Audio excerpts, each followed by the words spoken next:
भारत बनाम वेस्टइंडीज के बीच खेले गए दूसरे टेस्ट मुकाबले में भारतीय टीम ने बेहद ही रोमांचक टेस्ट मुकाबले में वेस्टइंडीज को दी मात और 2 मैचों की टेस्ट श्रृंखला को 2-0 से अपने नाम किया।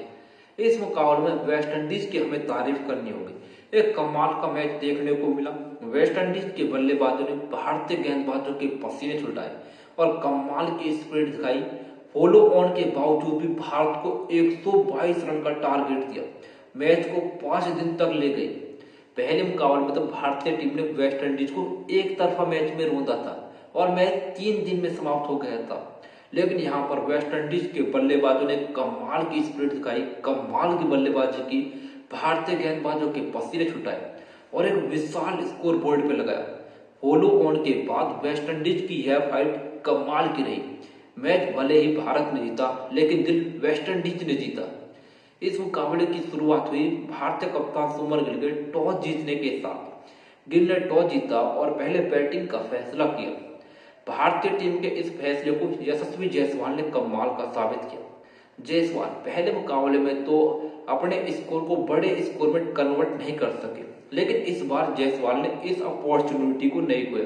कमाल की बल्लेबाजी की, लेकिन डिसअपॉइंट रहे कि 175 रन की पारी खेलकर रन आउट हो गए। तो वही शायद सरदल जो कि नंबर 3 पर उन्हें मौके दिए जा रहे हैं, इस बार उन्होंने मौके को यूटिलाइज किया। गजब की पारी खेली। पहले मुकाबले में महज 7 रन पर आउट हुए थे, लेकिन इस बार मौके का फायदा उठाया। गजब की बल्लेबाजी की, लेकिन शतक से चूक गई। लेकिन कमाल की पारी 87 रन बनाए। तो वही भारतीय कप्तान सुमन गिल, कप्तान साहब सुमन गिल को जब से कप्तानी दी गई है उनका बल्ला नहीं रुक रहा है। अपोजिशन के गेंदबाज गिल को नहीं रोक पा रहे हैं। गिल साहब ने पहले मुकाबले में भी 68 कूटा, यहाँ पर भी कमाल किया। 129 रन की नाबाद पारी खेली। भारतीय टीम ने अपनी पहली पारी 518 रन पर डिक्लेयर की। तो वहीं वेस्टइंडीज पहली पारी खेलने उतरी। इस बार उनके बल्लेबाजों ने ज्यादा देर भारतीय गेंदबाजों का सामना किया, अपने विकेट का प्राइस टैग लगाया। उनकी ओर से तेज राणा चंद्रपौल और एथेनेज ने दूसरी विकेट के लिए बहुत सारी गेंदें खेली। अड़सठ के पार्टनरशिप की। एलिक एथेनेज ने 41 रन का योगदान दिया। तो वहीं एक बार फिर इस साझेदारी को वेस्टइंडीज लंबा नहीं खींच सकी। मिडल ओवर एक बार फिर कोलैप्स कर गया। लेकिन इस बार वेस्टइंडीज पहली पारी में लगभग 82 ओवर तक बैटिंग कर गई। वेस्टइंडीज की पहली पारी 248 रन पर सिमट गई।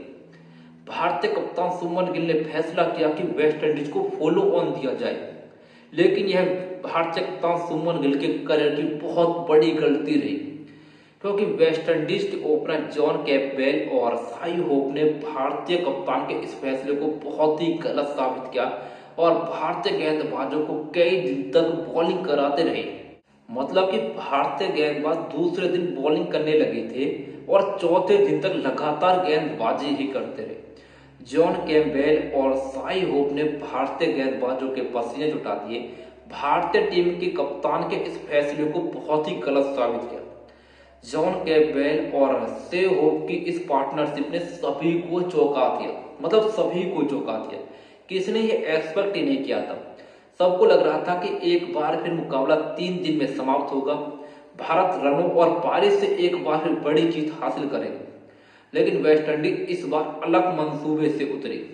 गजब की बल्लेबाजी, चाहे वो जॉन कैम्पबेल हो फिर हो या से हो, दोनों ने 177 रन की विशाल पार्टनरशिप की। से हो जो कि 8 साल बाद टेस्ट क्रिकेट में शतक कूटा। अनफॉर्चुनेट रहे कि मोहम्मद सिराज की एक बैकफुट पर पंच करने के चक्कर में सीधा क्लीन बोल्ड हो गए और 103 रन की पारी खेलकर आउट हुए। जॉन कैम्पबेल जिन्होंने कि अपने टेस्ट करियर का पहला शतक कूटा। गजब की बल्लेबाजी। भारतीय स्पिनर्स को तो सेटल ही नहीं होने दिया। स्वीप हो, रिवर्स स्वीप हो, कदमों का इस्तेमाल हो और गजब का सिर जड़कर अपने टेस्ट करियर का पहला शतक कूटा। यह लड़ाई की स्पिरिट बहुत ही कमाल की रही।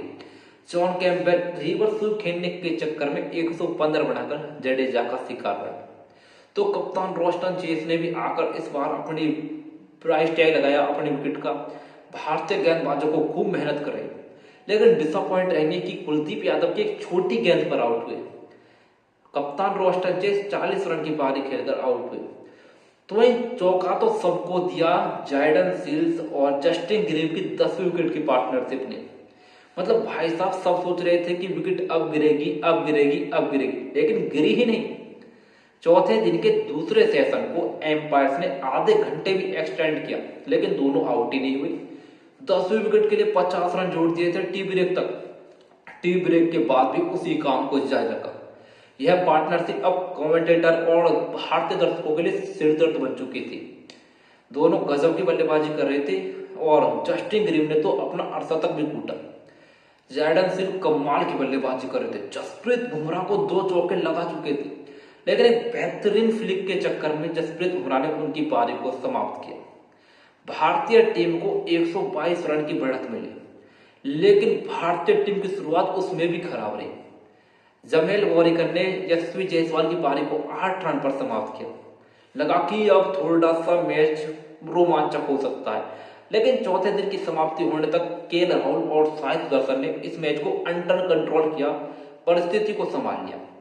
केएल राहुल और साई सुदर्शन ने चौथे दिन भारत का और कोई नुकसान नहीं होने दिया। मैच 5वें दिन तक गया। भारत को जीत के लिए 58 रन जरूरत थी, लेकिन वेस्टइंडीज अभी भी हार नहीं मान रही थी। कप्तान रोस्टन चेस ने गेंदबाजी के साथ कमाल किया, साई सुदर्शन को शिकार बनाया।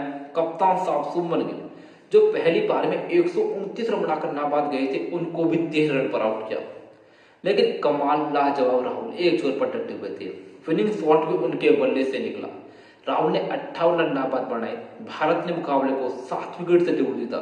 लेकिन यह टेस्ट क्रिकेट की जीत रही, वेस्टइंडीज की जीत रही, वेस्टइंडीज के मनोबल की जीत रही, वेस्टइंडीज के हार न मानने के जज्बे की जीत रही।